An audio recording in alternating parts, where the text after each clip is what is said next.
আমাৰ হিতেশ নাথ ছাৰ তেখেতৰ পৰা জানিব বিচাৰিম বিগত বৰ্ষটোত কেনেদৰে পাৰ হ'ল আৰু অনাগত যিটো আহি আছে 2025 বৰ্ষত তেখেতৰ পৰিকল্পনা। হয়, নমস্কাৰ। নতুন বছৰৰ পৰা আগমুহূৰ্তত আপোনালোকে ইংৰাজী নৱবৰ্ষৰ শুভেচ্ছা জ্ঞাপন কৰিলোঁ আৰু বিগত বছৰটোত ক'ত কি কৰিলোঁ এইখিনি ক'বলৈ যাওঁতে আৰম্ভণিতেতো আমি মানে বহুত কল্পনা কৰোঁ, এই বহুতে কৰাৰ দৰে ময়ো কৰিছিলোঁ, কিন্তু সেইবিলাকৰ ভিতৰত আজি মানে বছৰটোৰ শেষ মুহূৰ্তত অনুভৱ কৰিছিলোঁ বহুখিনি কামেই কৰিবলৈ থাকি গ'ল। অনাকাংক্ষিতভাৱে বহু সমস্যাৰ সন্মুখীন হ'লোঁ, সেয়াও হয় বাৰু। আৰু বিদ্যালয়ৰ ক্ষেত্ৰখনত প্ৰাপ্তিৰ ক্ষেত্ৰত বাৰু তেনেকৈ গ'ল। আৰু মোৰ কৰ্মজীৱনৰ ক্ষেত্ৰত যদি ক'বলৈ যাওঁ ঠিক একেধৰণেই ক'ব লাগিব। কিছুমান নতুন সপোন আছিল বাৰু কৰাৰ কাৰণে, কিন্তু তাৰ কিছু কৰিব পাৰিছোঁ। আৰু এই ক্ষেত্ৰত ক'ব পৰা সেইকাৰণে মোৰ এটা বাক্য মানে পচন্দ হৈছে আৰু মানে এতিয়া আমাৰ এই জুবিন দাই কয় মানে মই কাম কৰোঁ কোনো পৰিকল্পনা নকৰি, গতিকে এতিয়াৰ পৰা ভাবিছোঁ এই ঠিক তেনেধৰণে নতুন বছৰটো পৰিকল্পনা নহয় পৰিকল্পনা কৰিলে কামবিলাক মানে কি হয় সম্পূৰ্ণ নহয় গৈ। ঠিক আছে, আমাৰ বসন্ত ছাৰ আছে, তেওঁৰ পৰাও জানিব বিচাৰিম মানে বিগত বৰ্ষটোত আপোনাৰ কৰ্মক্ষেত্ৰত কেনেদৰে গ'ল আৰু নতুন বছৰত কৰ্মক্ষেত্ৰৰ লগত কিবা পৰিকল্পনা।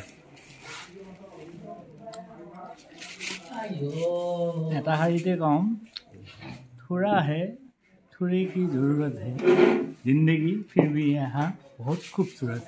বঢ়িয়া, সুন্দৰ চায়েৰী এটা। হেপী নিউ ইয়াৰ এইখিনিয়ে ন, তথাপিও বিশেষ কিবা পৰিকল্পনা থাকিব নেকি কৰ্মক্ষেত্ৰৰ লগত? দেই, দিনৰ কাম দিনে শেষ কৰা, সেইটোৱে মই ভাবি ল'ম, পাৰিম পাৰোঁ নেকি, চেষ্টা কৰিম। ইনামুল আছে, ইনামুলৰ পৰা জানিব বিচাৰিম।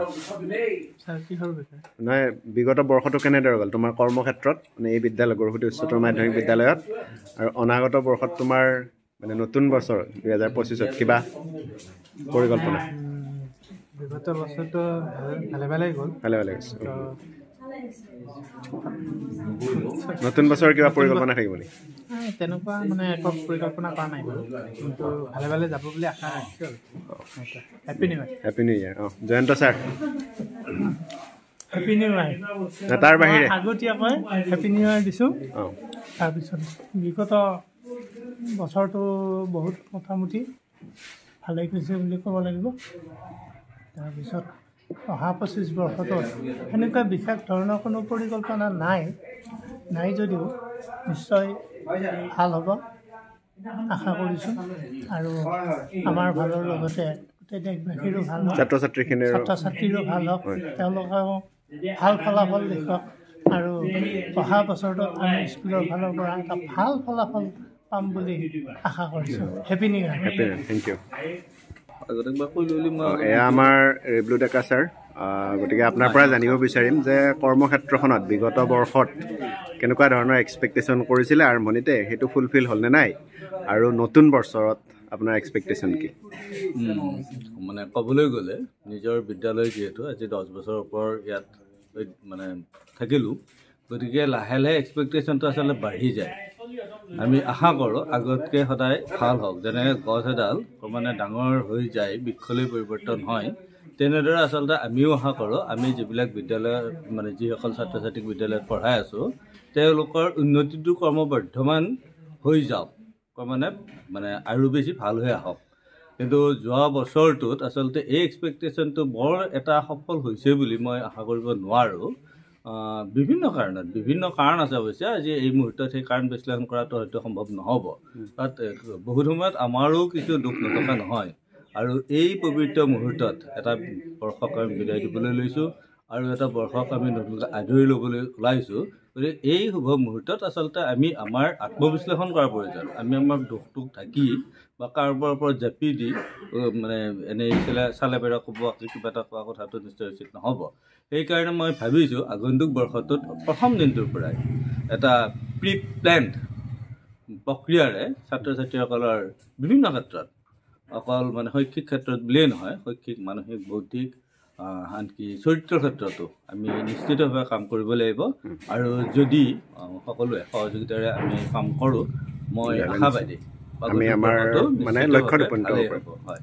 এইখিনিয়ে ক'বলগীয়া আমাৰ অধ্যক্ষ মহোদয়, গতিকে আপোনাৰ পৰা জানিব বিচাৰিম ছাৰ, বিগত বৰ্ষত শিক্ষাৰ ক্ষেত্ৰখনত কেনেকুৱা ধৰণৰ আমাৰ আপুনি আশা কৰিছিল, তাৰ পালেনে নাই, আৰু নতুন বছৰত কেনেকুৱা ধৰণৰ আশা কৰি আছে?